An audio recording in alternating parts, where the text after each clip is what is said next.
They thought she was just another quiet black girl in a new school, until the golden boy humiliated her in front of everyone on camera. What happened next? No shouting, no fists, just silence. And then a storm she built from code, courage, and something unstoppable. High school bully attacks black girl, then freezes when he learns who her father is. They say it's what you don't see that hurts the most. Michaela James had barely stepped through the front gates of Asheville High when she felt an invisible shift in the air. It wasn't the weather. It wasn't the school's age red brick walls or the chipped gray lockers that lined the halls like quiet sentries. It was something colder, subtler, something ancient that whispered in the silence between footsteps. You don't belong here. No one said it out loud. No one had to. It was in the way conversations hushed as she passed, in the way eyes flicked to her then away, as if she were some mistake that made the scenery feel off, like a note out of key in a symphony that prided itself on perfection. It wasn't racism, not the kind you could name or report, not the kind that made the news. It was more elegant than that, more suffocating. Michaela had met this kind of silence before. She'd worn it like armor. This was her seventh school in 5 years. Her father's job, once military, now high-level cyber defense, meant constant relocations, fresh starts, endless introductions, new uniforms, new rules, new names to memorize and forget. But no matter where they moved, Texas, Colorado, Michigan, Virginia, the pattern repeated like a looped soundtrack. The polite welcome from faculty, the cautious stares from students, the mounting tension when people realized she didn't shrink into corners like they expected. And now, Asheville picturesque progressive on paper, voted best, place to live in the Southeast, 3 years running. But behind the yoga studios, organic grocery stores, and murals about unity, Michaela could smell the same dust beneath the polish. Her father called it quiet control, the kind of place where power dressed itself in tradition and civility. Michaela didn't need to be warned. She could already tell who ruled the halls, whose voices mattered, whose names got carved into trophies and whispered with reverence. And she definitely didn't need anyone to tell her about Tyler McConnell. She met him by accident, literally. Second period, she turned a corner too fast and collided with a broad chest, knocking her binder to the floor. He didn't apologize. He didn't even move. He just looked at her, head tilted, eyes scanning like he was trying to categorize something unexpected. Then came the smirk. "I don't think I've seen you around," he said. "I just transferred," Michaela replied, already picking up her papers. He watched her in silence. "You from Charlotte?" "No." "Where then?" "Does it matter?" He laughed. "Guess not." Then he walked away, and somehow, everything got worse after that. By the next morning, whispers followed her through the halls. Girls leaned close and giggled when she passed. Notes appeared in her locker that said "wrong hallway" or "you must be lost." She found her name spelled wrong on attendance lists even after correcting it. Teachers didn't bother to hide their lack of concern. To them, she was a name on a sheet that would probably transfer again in a few months, but it wasn't just that. It was him, Tyler, the golden boy, captain of the debate team, top of the senior class, the kind of student every teacher praised, every parent trusted, and every administrator protected. He didn't even have to say much. A glance was enough. A sarcastic smile across the cafeteria. A loud laugh when she walked into class. A whisper behind her that wasn't subtle enough to be missed. Michaela tried not to care. She told herself she'd seen worse, that if she kept her head down, kept quiet, didn't give them anything to poke at, maybe she'd become invisible again. Maybe they'd grow bored and move on. But Tyler wasn't the kind of boy who got bored. He was the kind who took silence as a challenge. By the end of the first week, she found her locker jammed shut 3 times. Once someone had written transfer trash in dry erase marker across her desk. It wiped away easily. The message didn't. She didn't report it. She never did. What was the point? Her dad, Derek James, had asked her once back in Colorado why she never said anything. She'd answered honestly, because no one listens. He hadn't argued. He just nodded and hugged her longer that night. But something had shifted in Michaela, something she wasn't sure how to name. It wasn't anger. It was restraint coiled energy, like a thread pulled too tight. And every time Tyler smiled at her in the hallway, that thread stretched thinner. She found refuge in the computer lab where she joined the school's underfunded, overlooked coding club. The advisor, Mr. Felix, didn't ask questions. He just pointed to an empty workstation and said, "Take a seat." Michaela did. There, she felt her brain settle. Numbers made sense. Logic didn't laugh at her. Algorithms didn't care about her hair, her voice, or where she'd moved from last. But even the sanctuary of silicon and keys wasn't safe. Forever. Tyler's reach was wide. One afternoon, she walked into the lab to find her laptop flipped open and a line of code replaced with 404 personality not found. She didn't say anything. She just rewrote the script. Stronger, cleaner, better. And she saved it with a password. Only she knew, R3 NLM13NT. At home, things were quieter. Her dad worked late nights consulting for state-level cybersecurity protocols. But when they did share dinner, he always asked the same thing. "How's school?" And she always gave the same answer. "It's fine." Except this time, she hesitated. Just for a second. And he noticed Derek James wasn't the kind of father who missed much. A former Army cryptologist turned federal cybersecurity strategist. His entire life had been built on recognizing subtle shifts, patterns, the unspoken signals behind the noise. He didn't press her, not yet, but his eyes said what his voice didn't. "I see you."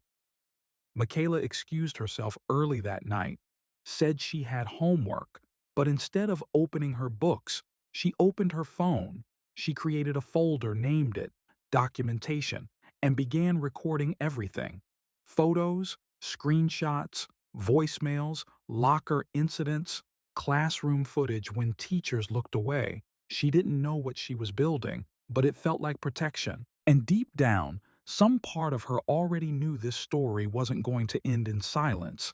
Not this time. Not here. Not with him. Because Asheville High hadn't met a girl like her before, and Tyler McConnell was about to find out what happens when you mess with the wrong girl. If someone humiliates you in public, what's the first move you make? A, stay silent and plan a quiet response behind the scenes. B, confront them immediately, no matter the consequences. Drop your answer A or B in the comments and let us know why. We read every single one. There's a moment in every storm when the sky holds its breath, when the wind stalls, the light dims, and everything stands still just long enough to fool you into thinking the worst is over. Michaela. James was standing in that moment, and she didn't even realize the sky above her had already begun to crack. It started small, a scraped-out seat in the cafeteria, even though the table had room. A group project where her ideas were dismissed before she finished speaking. A comment in English class, loud enough to sting, quiet enough to be called a joke. Maybe if she smiled more, people wouldn't think she's so uptight. Laughter rippled through the room. Michaela didn't flinch. Her hands stayed still. Her notes remained neat, but inside she could feel it, something rising beneath her ribs, thick and hot and pressing. Not rage, not yet. Just that familiar ache of being reduced to something other than herself. A silhouette, a stereotype, And behind most of it stood Tyler McConnell. He never raised his voice, never cursed. He didn't have to. His cruelty came in smirks and implication in the way he twisted silence into spectacle. By now, Michaela understood the terrain. Tyler was testing her, pushing inch by inch to see how far he could go before she pushed back. He was used to the game, and worse, he was used to winning it. Michaela had no interest in playing, but that didn't stop the board from being set. It got worse when she was assigned to his group for a major history presentation. She prepared everything: slides, citations, visuals. Her part was clean, sharp, and ready. She arrived early, USB drive in hand. Tyler was already there. He smiled without warmth as he took the drive from her and slid it into the laptop. 10 minutes later, when they were presenting in front of the class, her slides never appeared.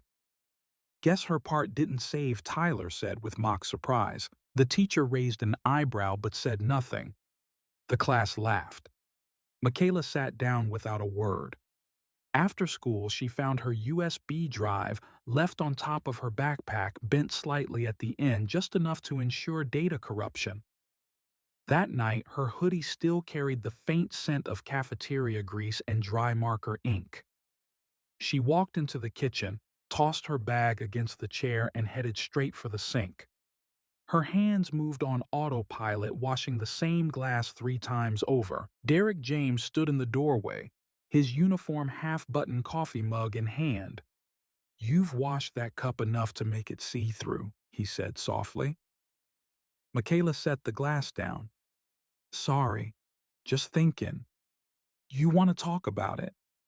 She shook her head. He didn't press.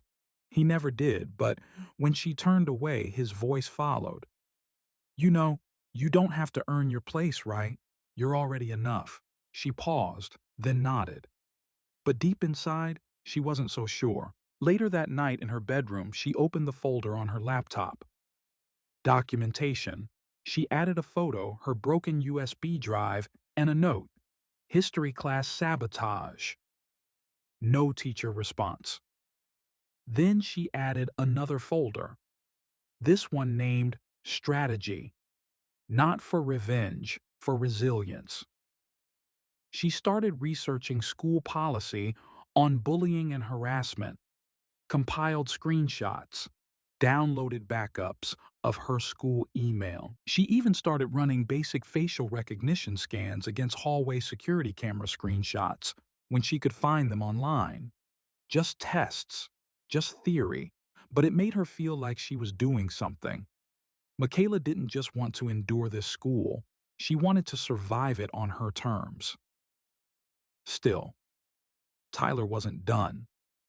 Friday came with heavy clouds and cold air, and something about it felt off before she even stepped through the front doors. In math class, someone had drawn a caricature of her on the whiteboard: exaggerated lips, wide eyes, dark scribbles for hair. No one claimed it. The teacher erased it without a word. In biology, her name was left off the lab pairing list. But it was lunchtime that broke the silence. Michaela had just sat down at her usual corner table, earbuds in tray untouched. She was halfway through a paragraph in a digital article about racial microaggressions in public schools when she felt a presence beside her.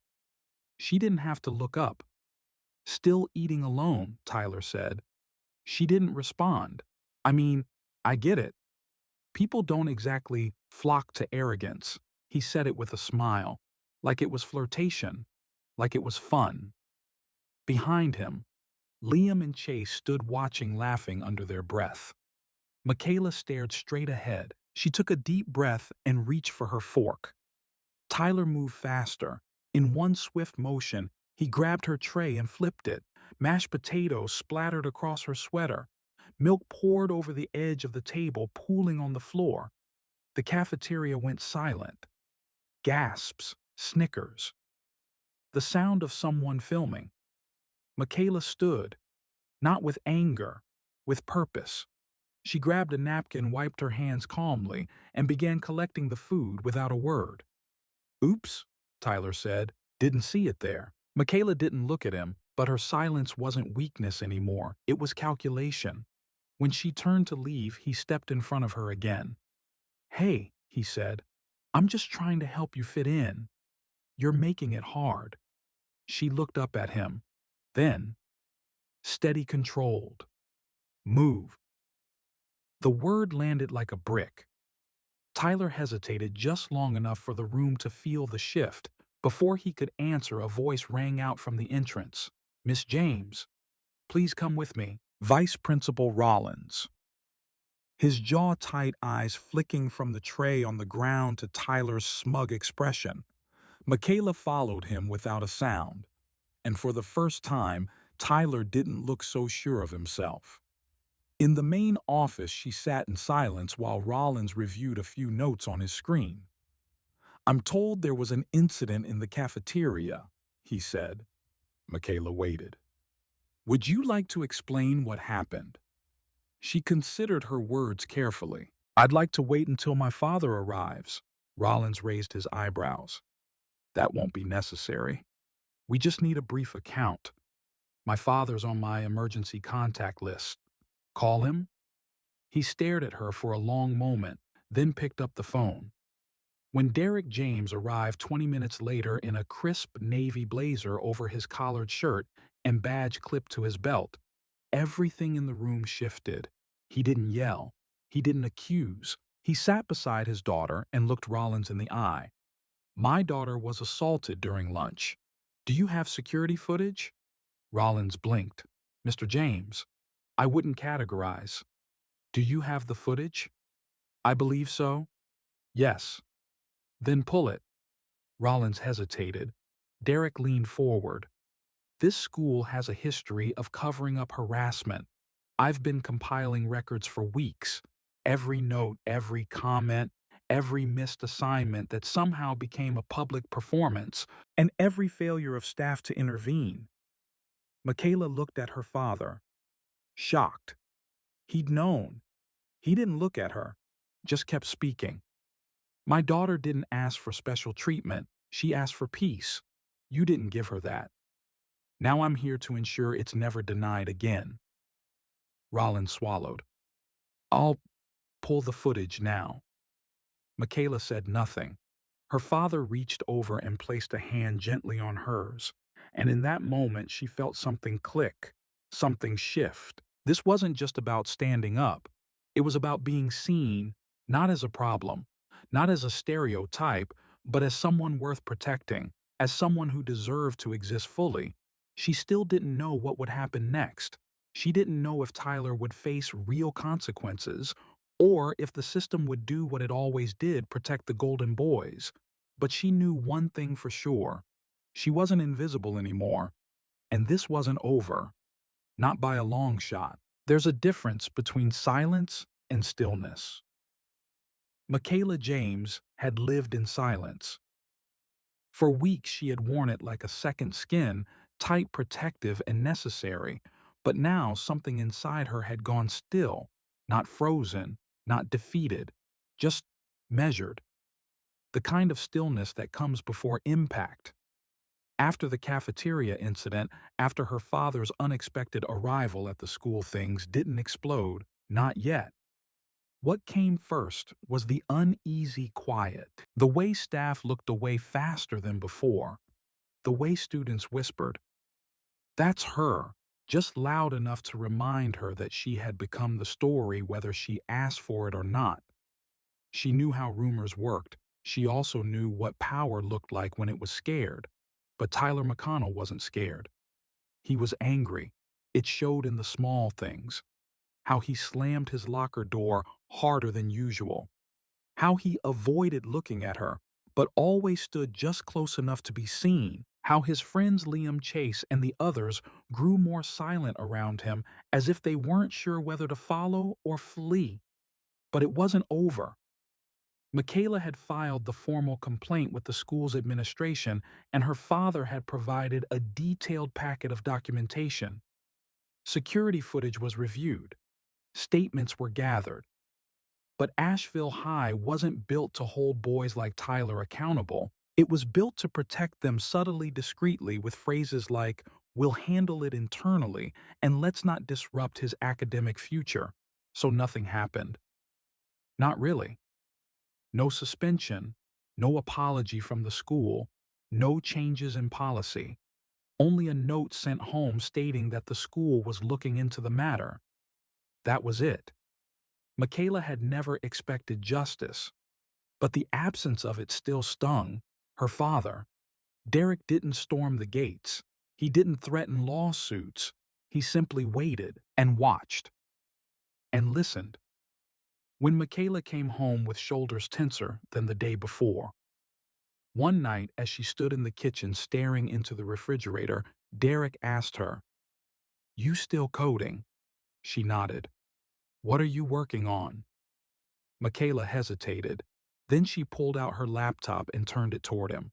On the screen was an interface she'd been building for weeks. It was clean, intuitive, and focused on one thing: incident reporting. A student-safe, anonymous digital portal that allowed real-time uploads of bullying incidents, photos, text logs, witness statements, all time-stamped, encrypted, and tracked in a database. She called it CLEAR. Collect log, evaluate, act, report. Derek leaned in, eyebrows raised. "You built this." She nodded again. "It's just a prototype, but I've been thinking if schools won't take us seriously, maybe they'll take data seriously." He didn't say anything for a moment. Then he smiled, not the proud parent smile. Something quieter, deeper. "You don't fight fire with fire," he said. "You fight it with clarity." The next day, Michaela walked into the coding club and asked Mr. Felix if she could present her project at the upcoming demo day, a showcase event where students demonstrated personal projects to local educators and tech professionals. He stared at her for a moment, then said, "Absolutely." That was how demo day became the new goalpost, not revenge, not confrontation, impact. Michaela poured everything into the project. She cleaned the interface, built out mock user reports, created analytics dashboards showing trends by type frequency, location, and staff response. She stayed late after school, skipped lunch, and taught herself UI smoothing techniques on weekends. Mr. Felix watched all of it and never got in her way. "She's got something real here," he told the club one afternoon. "Pay attention." Meanwhile, Tyler simmered. He couldn't quite figure out what bothered him most: that she hadn't broken, that she hadn't lashed out publicly, or that people were starting to notice her for reasons that had nothing to do with him. He tried to provoke her again. An accidental bump in the hallway, a sarcastic comment during a group discussion, but Michaela wouldn't bite. It was worse than if she'd screamed. She'd gone still. And in that stillness, Tyler was unraveling. Then came the final straw. 2 days before demo day, Michaela entered the coding lab to find her laptop gone. Her heart seized. The locker she kept it in was still locked, untouched, but her device, her entire project, was missing. She filed a report immediately. Mr. Felix checked the cameras. All they found was a grainy image of someone with a hoodie slipping out the side door. No face, no proof. Michaela went home that day and sat on her bed without speaking. Her father didn't ask questions. He simply brought her tea and waited. Finally, she whispered, "It's gone. Backups encrypted off-site. But I didn't sync the last 2 days." He exhaled. "Can you rebuild it?" She shook her head. "Not in time." Then, after a long pause, she added, "Unless I don't sleep." He didn't stop her, but he didn't leave her alone either. For the next 36 hours, Michaela rebuilt the missing pieces from memory. She redrafted every screen, re-embedded the encryption, cleaned the interface, rebuilt the charts. She didn't cry.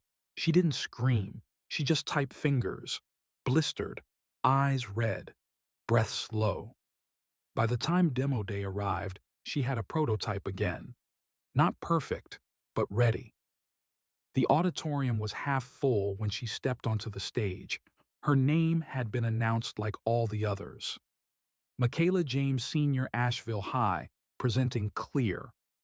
She wore a black blazer over a white shirt, her hair pulled back, her chin steady. Her father sat near the front, arms crossed. Watching, Michaela took a breath and began. She didn't start with slides. She started with a question. How many of you have ever been bullied? She asked the audience, or watched someone else be bullied, and said nothing. Silence. She nodded. That silence, she said, is what allows the cycle to keep turning. Then she clicked forward. The screen lit up with the clear dashboard, and she told the story not of herself, not by name, but of the pattern. How schools often lack accountability because systems rely on unreliable reporting. How fear silences victims. How Clear provided an anonymous data-driven alternative. She explained encryption, timestamping, aggregation. She showed a heat map of where bullying occurred most often in mock schools. She showed trend lines of how certain behavior spiked during exam season or after sports losses. And she finished with this. Power doesn't always shout, she said. Sometimes it whispers. It laughs. It walks down the hallway and counts on no one noticing. This system isn't just about collecting reports, it's about making those whispers impossible to ignore. When she stepped back from the mic, the room was still silent. Then came the applause. It started slow, then grew longer than she expected. Deeper. Mr. Felix stood clapping. Her father didn't clap. He never did when he was proud. He just smiled. That night, as she walked to the car, Derek unlocked it and said, "You know, I thought today might be about proving something." Michaela looked at him, but it wasn't. He continued, "It was about becoming something." She didn't speak. She just nodded. Then from behind them, a voice rang out. "Hey!" They both turned. Tyler stood by the edge of the parking lot, hands in his pockets. His face was pale. Michaela froze. He walked a few steps closer, then stopped. "I didn't touch your laptop," he said. Michaela didn't answer. He looked away. "I mean, maybe someone thought they were helping me." Michaela's voice came quiet, but they weren't. Tyler nodded, then turned and walked away. Derek opened the car door. "You believe him?" he asked as they pulled out. Michaela looked out the window. The moon reflected faintly in the windshield. "I don't have to," she said. "He's not the one who decides how this ends anymore." And just like that, the storm that had been building for weeks broke. But not in violence, not in chaos. It ended in clarity, and something new began. Michaela.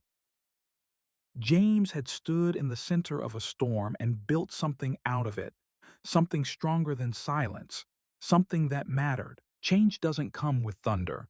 It comes in whispers. The Monday after demo day, the halls of Asheville High didn't look different. The lockers still stood in their faded rows. The fluorescent lights still buzzed softly above, and the announcements still crackled through the loudspeakers with too much static and too little urgency. But something had shifted. It was in the way students paused when Michaela James walked by, not with mockery or malice. Those things had faded into something quieter, something more uncertain. Now there was distance, caution, and sometimes, if you look closely, respect. It was also in the way teachers stopped overlooking her. Her history teacher actually addressed her by name correctly. Her biology partner didn't make her do the entire lab alone. Her chair in English class, once mysteriously replaced with a broken one, was now brand new. They didn't say anything. No apologies, no explanations. But she noticed, and she logged it quietly.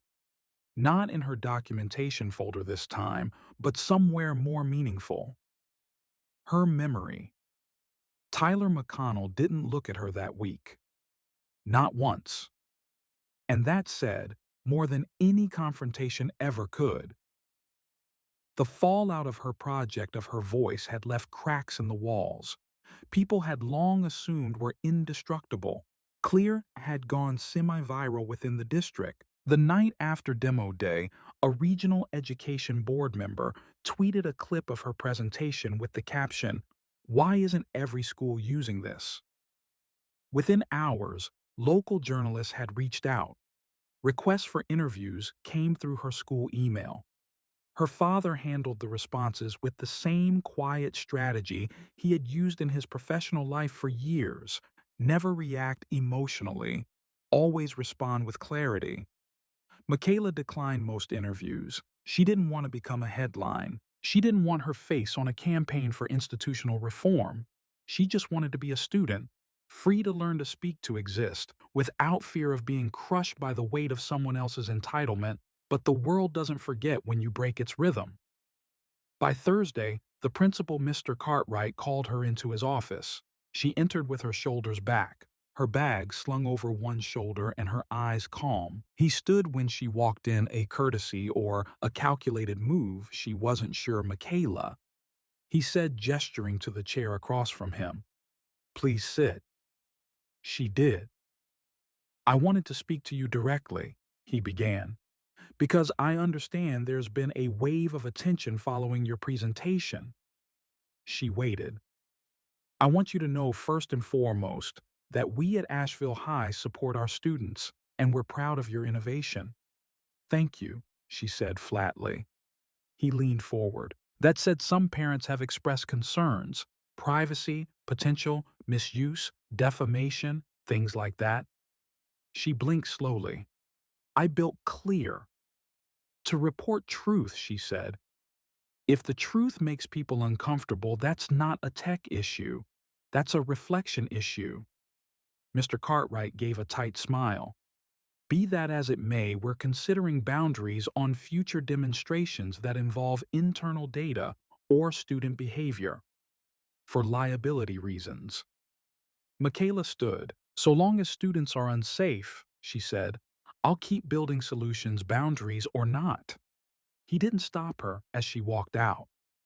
Outside the office, students had gathered in clusters, some whispering, some watching. She didn't flinch under their gaze. She moved through the hallway with quiet purpose. No spectacle, no sound. But each step she took felt like a declaration. Later that week, she received an email from UNC Chapel Hill's pre-college program for women in cybersecurity. One of the admissions officers had seen her demo day video. They offered her a full summer scholarship. Michaela read the message twice, fingers hovering over the screen. Then she exhaled. It was happening. Doors were opening, ones she hadn't even knocked on. That night at the kitchen table, she shared the news with Derek. He didn't say much, just reached for her hand, squeezed it once, and nodded. "You earned that," he said. "I know," she replied. But even as triumphs emerged, new tensions rose. Tyler wasn't gone. He had receded, yes, but only into the background, like a shadow waiting for the light to move again. One morning, Michaela passed him outside the counselor's office. He looked up. Their eyes met for half a second. There was no venom there, no sarcasm, just a hollow flicker, something that once believed itself untouchable, and now wasn't sure what it had become. Later that day, she overheard Liam complaining in the locker room, "He's not even talking to anyone anymore. It's like he imploded or something," and maybe he had. Because the game Tyler used to play only worked when everyone else agreed on the rules.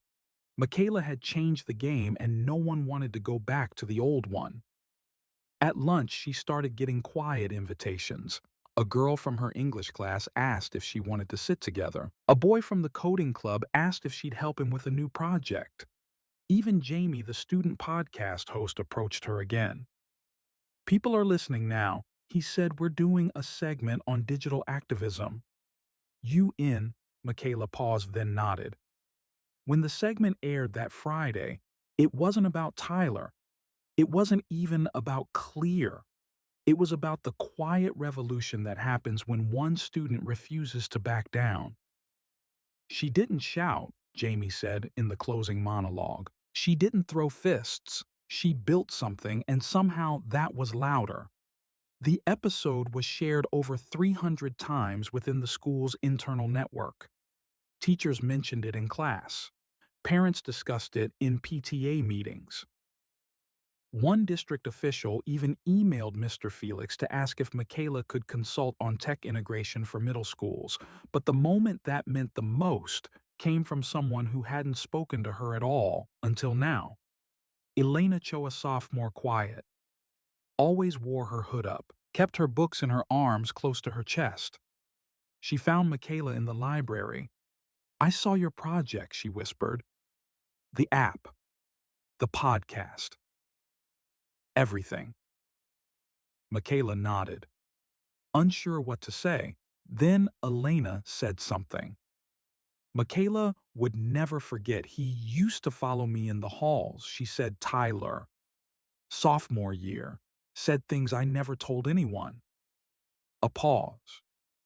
"Then you walked through it, and suddenly I felt like I could breathe." Michaela didn't respond. She just reached over, gently squeezed Elena's arm, and said, "You deserve to breathe." And in that small moment, she understood the weight of what she'd done, not because of recognition, not because of praise, but because of freedom, because she had made space for someone else.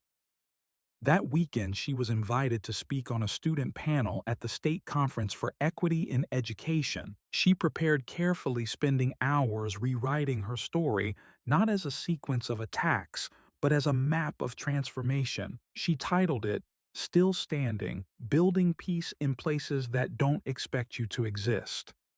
She opened her talk not with code, but with memory.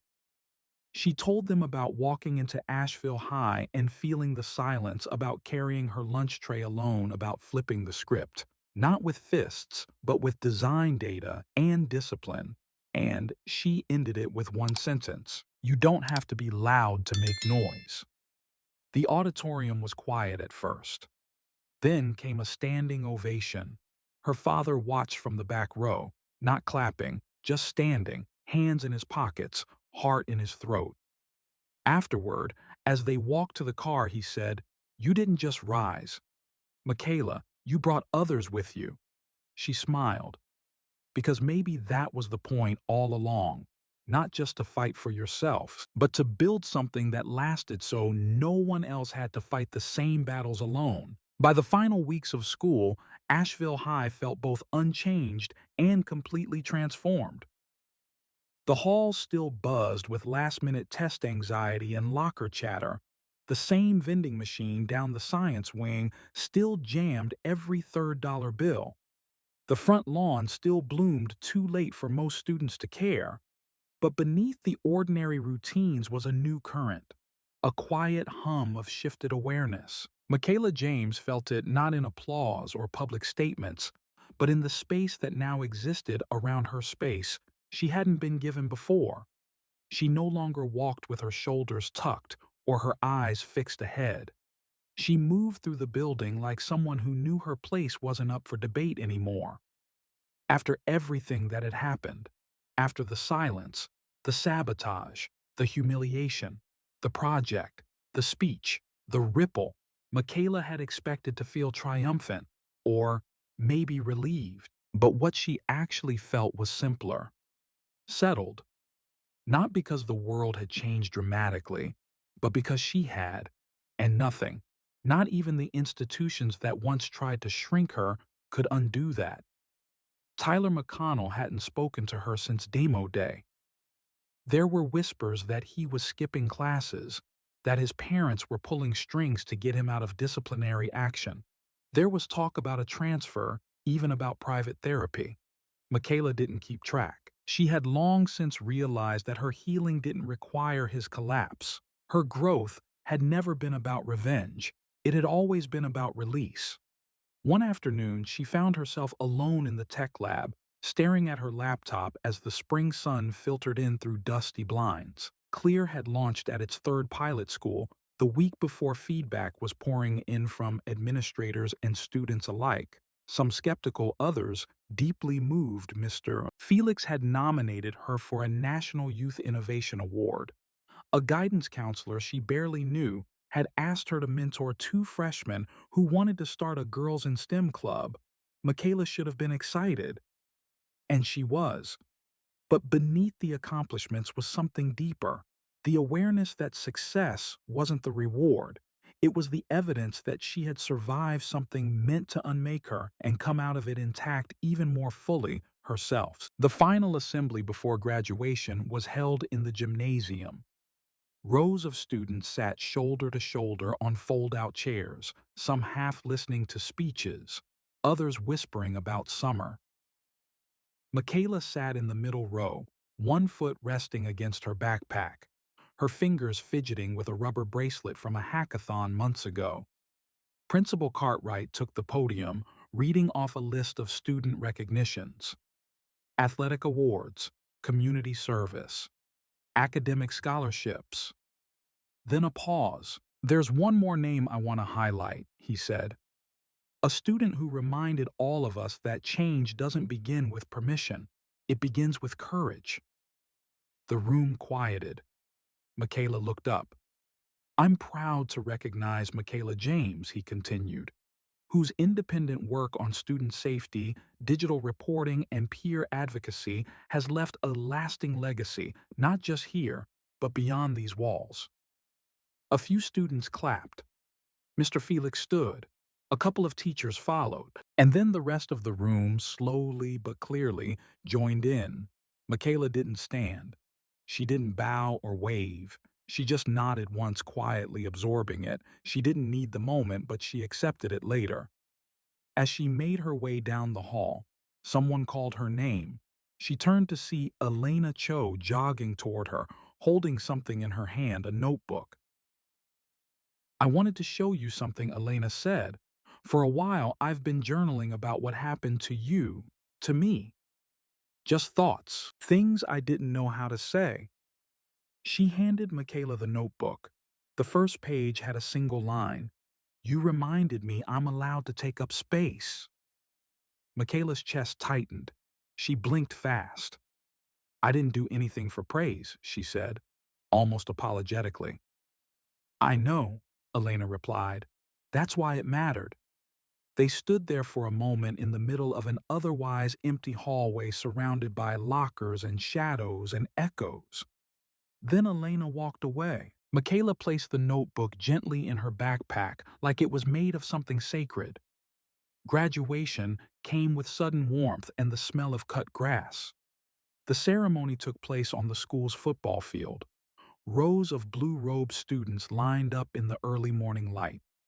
Parents packed the bleachers, cameras clicking. The faculty lined the stage, sweating quietly beneath their gowns. Michaela sat in the third row, hands resting calmly on her knees. She wasn't valedictorian. She hadn't asked to speak, but her name had been printed on the program under a special recognition title: Student Initiative and Community Impact. When her name was called, she walked across the stage without hesitation, took her diploma, and shook the principal's hand. The audience clapped. Some rose. She looked up, once caught sight of her father in the front row. He didn't wave. He just smiled. After the ceremony, as students scattered for photos and embraces and promises to keep in touch, they would likely never keep. Derek found her near the edge of the field. "You did it," he said. "We did it," she replied. He placed a hand on her shoulder. "How do you feel?" Michaela looked around the stadium, the sky, the people who once looked past her, now offering congratulations. "I feel like I'm finally breathing. Like nothing around me gets to define what happens next." He nodded. "That's what they can't take from you."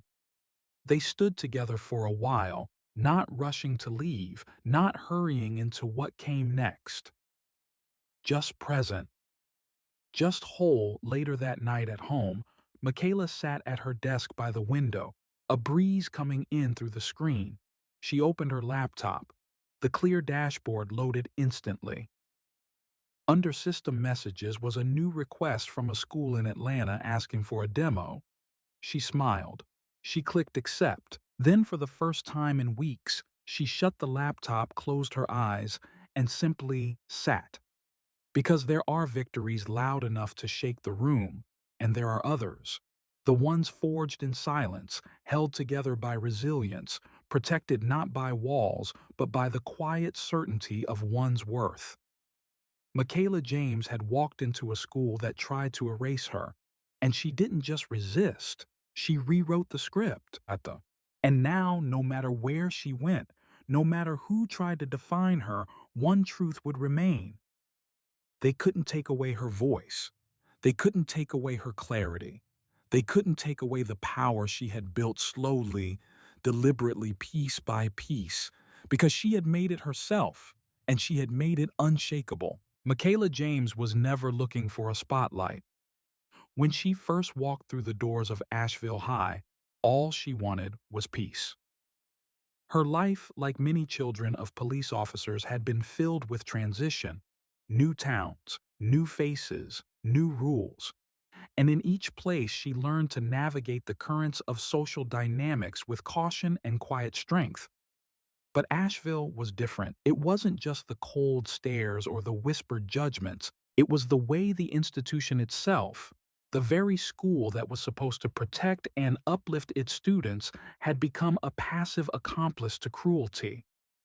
It was in the smirks of boys like Tyler McConnell who believed their privilege was immunity. It was in the teachers who looked away, the administrators who chose silence, and the peers who mistook silence for weakness. Michaela endured what too many black girls endure in silence: mockery, exclusion, dehumanization, and yet she never retaliated with noise. She responded with purpose. When her tray was flipped, she didn't scream. When her project was sabotaged, she didn't rage. When her dignity was tested, she didn't beg. She built, she created, she architected something no bully could destroy. Clear a tool, a platform, a voice that lived beyond her own body. She turned data into armor, turned systems into mirrors, and made sure that what happened to her would never be dismissed as just another bad week in high school. Her father, Derek James, a man of law and principle, never raised his voice either. But when it mattered, he stood behind her, not as a shield, but as a reminder. Strength does not always come with volume. Sometimes it comes with truth, quiet, unwavering truth. Michaela's path was not one of instant victory. She faced doubt, dismissal, even attempted sabotage. But each challenge only refined her resolve. Her courage wasn't about fighting back against Tyler alone. It was about standing in the truth of who she was and refusing to shrink. Over time, the school changed, not because it wanted to, but because it had to, and that change rippled outward. Elena Cho found her voice. Teachers confronted their own silence. Systems adjusted their policies, and students across the district realized that power wasn't reserved for the loudest or the most privileged. Sometimes it belonged to the girl who simply refused to disappear. By the time she graduated, Michaela didn't just walk across a stage, she walked through history, her history. One she had written line by line with courage, intelligence, and grace. Her story wasn't about revenge or recognition, it was about restoration. Restoration of dignity, of space, of worth. And that is what no one could take from her. The lesson is profound. Power does not only come from status, it comes from clarity. And once you know your worth, no one can shrink you again. So what can we learn from Michaela's journey? In a world where injustice is often normalized, your silence won't protect you, but your presence might protect others. When faced with adversity, you don't always have to push back with fists. Sometimes the sharpest resistance is innovation. Sometimes the bravest act is to build. Michaela teaches us that our responses to cruelty define us more than the cruelty itself. That resilience is a practice, not just a trait. That legacy isn't built in applause, but in action. So, what about you? Have you ever been underestimated? Have you ever felt erased, unseen, or silenced? Then let this be your reminder. What they try to take away from you, they can never own. Not your voice, not your mind, not your future. Michaela James didn't just stand up, she rose. And now it's your turn. If someone disrespects or humiliates you publicly, what is the most powerful first response? A fight back immediately and make a scene. B. Stay calm, gather facts, and respond with clarity and strategy. Comment A or B below and tell us why you chose it. What do you think about Michaela's story? Did it remind you of someone or maybe yourself? Drop your thoughts in the comment section. Let's start a conversation that matters. Your insight might be the inspiration someone else needs right now. If this story moved you, please consider subscribing to the channel. It helps us grow and it fuels our passion to keep telling real powerful stories that uplift and awaken. If you want to go further in supporting this project, you can also donate. The beginning is always the hardest. Every small contribution helps us maintain the quality time and heart we pour into every episode. Together, let's keep building a world where courage is contagious. Thank you for listening.